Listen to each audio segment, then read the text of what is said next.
bois, c'est-à-dire les verts, les marrons, voilà. C'est le secteur idéal pour cette couleur. Alors c'est un secteur auquel il faut faire attention, parce que je vous dis, de l'état de santé de la végétation dépendra la santé des habitants de la maison. Mais on dit aussi que les animaux ont une sorte d'instinct qui fait que dans les zones où tout est en harmonie et qui sont bien conçues, c'est là où ils aiment se coucher. Tout à fait, oui. Reposer là parce qu'eux sentent que là on y est bien. Tout à fait, sauf les chats. Les chats, vous savez qu'ils adorent les endroits pathogènes, les endroits où il y a beaucoup de champs électromagnétiques. Oui. Les chats adorent venir se coucher à ces endroits-là. Donc si vous avez un endroit où vous pensez avoir un souci dans la maison, mettez un chat chez vous et regardez à l'endroit où il va se coucher. Souvent, ça parle de soi-même. Et quand il ne se couche pas toujours au même endroit? Oh, bah, c'est qu'il n'y a pas de secteur pathogène, voilà, tout simplement. Oui. Alors là, nous quittons donc le secteur est pour arriver dans le secteur sud-est. Alors là, nous rejoignons l'endroit où nous sommes partis. C'est le secteur de la prospérité. Il faut beaucoup de luxuriance dans la végétation, beaucoup de bois, beaucoup de vert. Vous pouvez mettre du bleu aussi. Et ça serait aussi éventuellement l'endroit idéal pour un point d'eau. Moi, c'est vrai que le premier point d'eau que nous avons mis pour le jardin, nous l'avons mis ici. Bon, c'est vrai qu'il y avait les impératifs d'urbanisme qui nous l'ont obligé, mais enfin, la coïncidence a voulu que ça soit un très bon endroit. Voilà, parce que parfois, on peut se trouver en contradiction avec les règles d'urbanisme en voulant... Oui, alors là, c'est les règles d'urbanisme qui priment, parce qu'on ne peut pas aller à l'encontre de ce que nous impose le plan d'occupation des sols local. On se sent bien dans votre jardin, on y resterait bien, mais maintenant on aimerait aussi découvrir le Feng Shui à l'intérieur de la maison. Mais bien sûr, oui, nous allons y aller. Vous allez pouvoir retrouver les 8 secteurs que nous avons vus dans le jardin. Vous allez retrouver ces 8 secteurs à l'intérieur de la maison, avec exactement les mêmes directions cardinales. Voilà. C'est-à-dire que le secteur, par exemple à l'est, le secteur santé-famille, nous allons le retrouver à l'est de la maison. Josette, est-ce qu'il y a des choses simples que chacun peut déjà faire chez lui pour améliorer son quotidien en se basant sur les principes du Feng Shui? Tout à fait, chacun peut déjà commencer à ranger chez lui en laissant vraiment beaucoup d'espace net, hein, bien rangé. Et puis surtout, ce qu'il faut savoir, c'est au moins la base, respecter les éléments.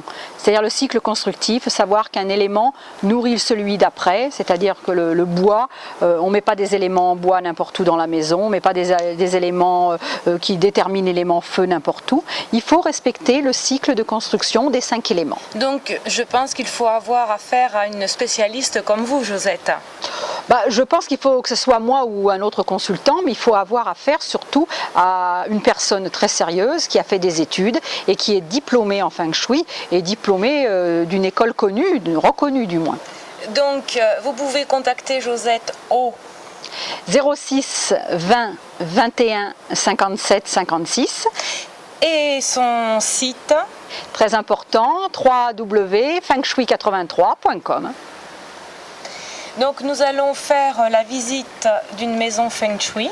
Si vous rencontrez des problèmes de mal-être, de fatigue, contactez Josette. Vous allez peut-être nous expliquer justement quels sont les principes sur lesquels il faudrait s'appuyer pour le choix des meubles, le choix des meubles, des objets, peut-être des matières utilisées. Oui, écoutez, vous allez voir dans cette maison, chaque secteur a été, disons 75%, parce qu'il est difficile de faire exactement 100% Feng Shui, chaque secteur a été bien respecté pour les matières, les couleurs. Vous avez une dominance blanche dans cette pièce. Il faut savoir que c'est une couleur qui est très reposante et surtout une couleur qui me convient. Un détail très important, lorsqu'il y a une consultation, ce sont toujours les goûts de la cliente qui ont priorité. Oui, d'accord. Ce n'est pas parce que nous sommes dans un secteur feng shui rouge, par exemple, que vous allez demander à votre cliente de mettre un canapé rouge si elle n'aime pas le rouge. On trouve toujours, simplement par un petit agencement, le rajout de quelques bibelots, changement d'un coussin, un plaid rajouté, on arrive à métamorphoser une maison. Ce qu'il faut, c'est que, bon, première chose, qu'il y ait une libre circulation du chi dans la maison, que le chi circule de façon très fluide, et ensuite que les éléments soient respectés, c'est-à-dire que le bois qui est dans son secteur bois doit être bien représenté. Ici, vous êtes à l'est, c'est la santé famille. Santé famille, toujours une plante. Une plante doit être le synonyme de la santé des habitants.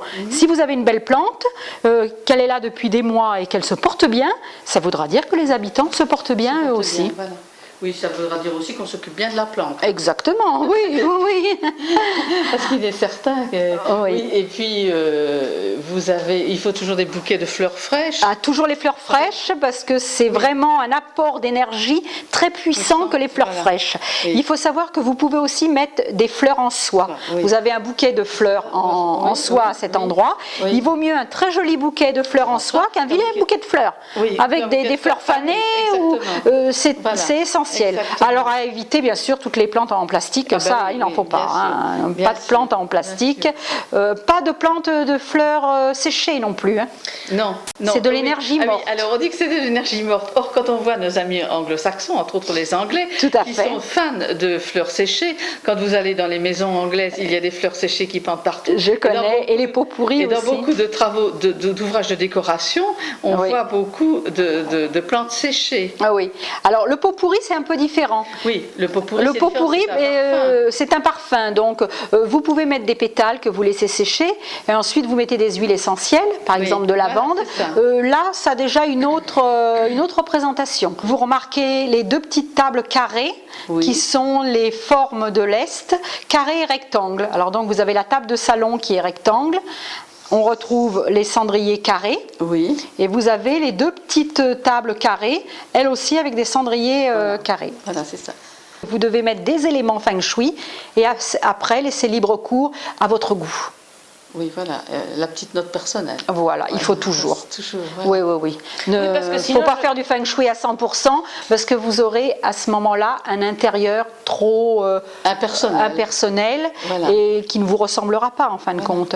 Donc il faut que vous mettiez, vous me parliez de ce plaid, ça serait feng shui, il aurait fallu que je mette un plaid beaucoup plus léger puisque la fourrure est très yang et il devrait être au sud. Voilà. Parce que les personnes qui font appel à vous, je suppose qu'après, il y a aussi tout un travail de psychologie de votre part pour éviter justement ce côté impersonnel dans le déco, ou que vous fassiez votre déco à vous et pas leur déco à eux. Non, mais je fais leur décoration à eux avec leurs objets à eux. J'ai pour souvenir un célèbre acteur qui, dans son entrée à Paris, a une statue qui représente un aigle en bronze avec un agneau dans la gueule. Et là, ça représente, c'est une statue qui fait plus d'1 mètre de haut. Et là, lorsque vous ouvrez la porte, vous voyez ça. Il a une vie qui est très triste. Et je pense qu'il devrait faire appel à un consultant feng shui. Voilà, nous arrivons dans la maison feng shui. Donc, nous arrivons donc bien sûr par le hall d'entrée. Hall d'entrée qui doit avoir quelques caractéristiques, c'est-à-dire qu'il doit être toujours dégagé lorsque vous pénétrez dans un lieu. Le miroir, toujours dos à la porte d'entrée, jamais en face. Voilà, ça c'est essentiel de façon à conserver l'énergie dans le lieu. Ensuite, vous avez l'exemple même d'un escalier feng shui, c'est-à-dire qu'il se développe en 2 arrondis. Vous savez qu'en feng shui, nous ne devons pas avoir de ligne droite, et un escalier qui serait trop raide permettrait au chi d'arriver et de filer directement à l'étage et négliger tout le premier niveau. Alors quel est le remède si on a un escalier droit et raide? Alors le remède, c'est si vous pouvez faire par le menuisier 2 petites marches pour dévier votre escalier sur le bas. Si cela n'est pas possible, ne vous inquiétez pas, vous pouvez poser un cristal à l'aplomb de la première marche. Vous savez que le cristal a le pouvoir d'équilibrer les énergies. Voilà. Si au-dessus d'un escalier droit et raide, on ne peut pas accrocher un cristal parce que le plafond est en pente et beaucoup trop haut.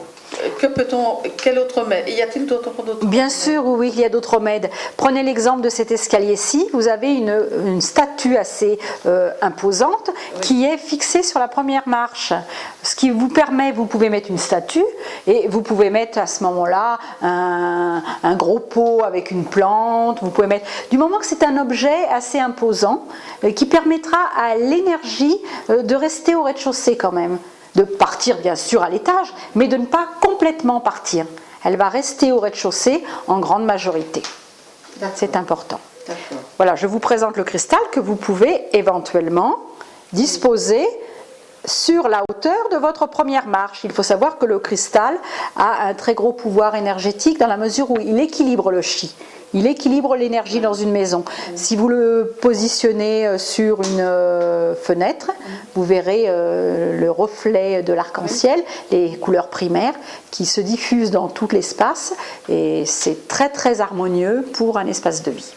Ça me fait un peu penser aux boules de verre que l'on mettait à la rampe de l'escalier, justement au Tout à fait. La première marche. Tout à fait, oui. Il y avait toujours une boule, oui. Est-ce que ça peut se mettre à la place Oui, tout à fait aussi. Si vous avez un escalier avec une rambarde, à ce moment-là, là, sur la rambarde, vous pouvez disposer une boule de cristal qui, elle, aura le pouvoir énergétique d'équilibrer le chi dans votre maison. D'accord. Ici, vous avez un secteur, c'est le secteur métal, qui est représenté par les 6 cristaux. Alors vous avez ces 6 objets qui sont tous dérivés du cristal et qui représentent par le chiffre 6 et par la matière, qui représentent la protection et les voyages. Nous sommes dans un secteur ici de protection et de voyage.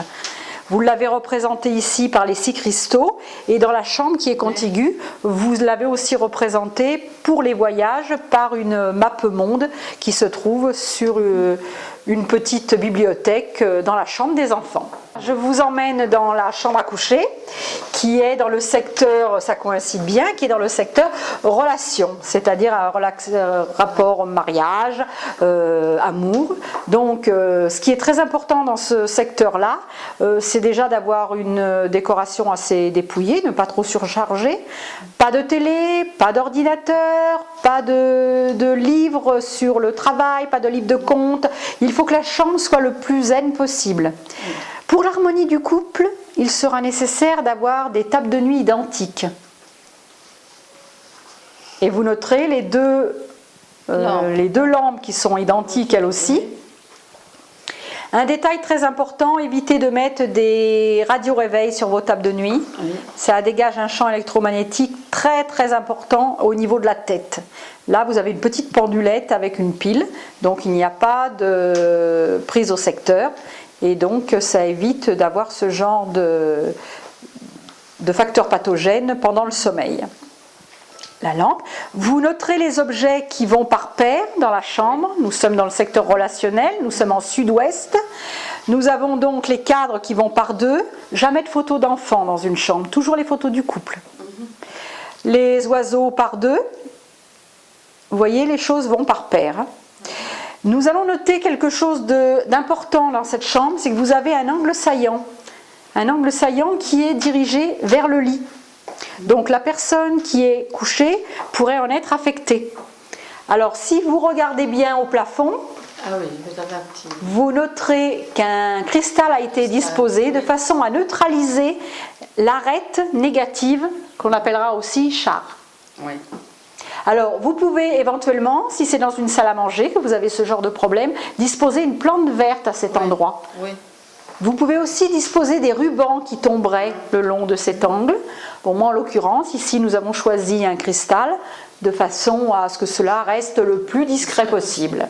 Alors il faut savoir que pour votre lit, il faut toujours une tête de lit qui représentera la protection, qui représente la tortue, de façon à ce que lorsque vous êtes couché, vous vous sentiez protégé. Évitez les étagères avec des objets au-dessus de la tête du lit, c'est très négatif. Évitez aussi ce que l'on appelle les ponts vous savez, les armoires qui passent au-dessus. Je connais beaucoup de personnes qui ont ce genre d'armoire et qui les ont enlevées. Les fiels de lit. Ciel de lit à éviter aussi, ça risque de vous déclencher des problèmes au niveau du cou. Pour les femmes, je pense un problème de thyroïde. Souvent avec ce genre d'objet dans la chambre. Et il faut voir aussi que le pouf ou un coffre ou tout objet posé au pied du lit représentera le phénix, c'est-à-dire le développement de vos projets et de votre vie. Vous ne stagnez pas, vous avez